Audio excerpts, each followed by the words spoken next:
You don't notice it happening. That's the first rule. By the time you feel certain, the decision is already made, and it feels like it was yours.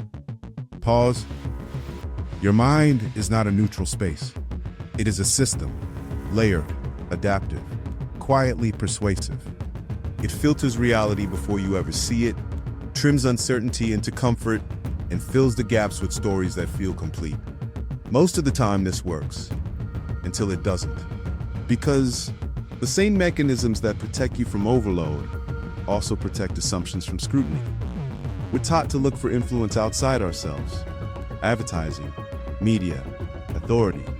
But the most effective influence doesn't announce itself.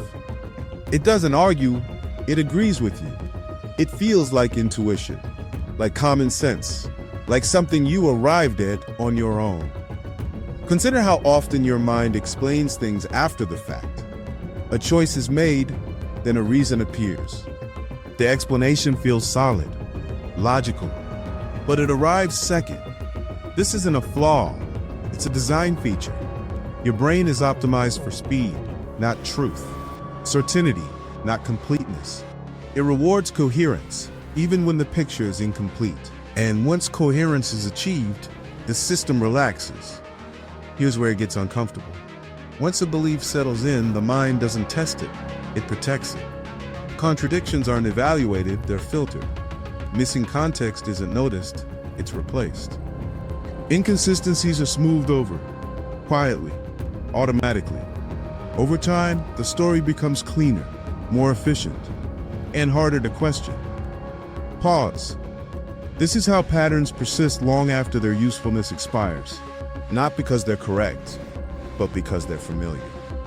Familiarity creates trust, trust creates permission, and permission allows ideas to operate without oversight. Notice how confidence is often mistaken for accuracy, how repetition becomes evidence, how silence fills in as agreement. These aren't random outcomes, they're incentives. Your mind is constantly managing energy. Questioning costs more than accepting. Revisiting conclusions requires effort. Uncertainty demands attention. So the system leans toward what feels resolved, even when it isn't. This is why first impressions carry more weight than revisions, why early narratives outlive corrections, why clarifications rarely undo the initial framing. Not because people are careless, but because the mind is economical. Once a framework is in place, everything else is interpreted through it. New information doesn't arrive neutrally. It's sorted, ranked, and translated to fit what's already there. Think about how rarely we return to our oldest conclusions, not because they've been proven, but because they've become structural. They sit beneath awareness, shaping reactions, judgments, and decisions. Invisible, unchallenged. This is the quiet power of internal systems. They don't command behavior, they normalize it. Pause. Control doesn't always look like force. Sometimes it looks like absence, an absence of alternatives, an absence of friction. When nothing pushes back, nothing feels wrong. Outsmarting your own mind doesn't mean overpowering it. It means learning where it cuts corners. Start with the moments that feel obvious. Those are usually the least examined. When something feels immediately true, ask why it didn't feel uncertain first. When an explanation arrives quickly, ask what alternatives were skipped. When a narrative feels complete, ask what it doesn't need to mention to remain intact. Pay attention to what feels settled. That's often where the least investigation has occurred. There's a reason unresolved questions feel uncomfortable. They threaten efficiency. They slow the system down. But they also create space. Spaces where influence weakens, or assumptions loosen, where control becomes visible. This isn't about distrusting every thought. It's about precision. Not every belief needs to be dismantled, but the ones that shape long-term behavior deserve scrutiny, especially the ones that feel personal. Those are often the most inherited. Beliefs don't announce where they came from. They arrive pre-integrated. By the time you notice them, they feel internal.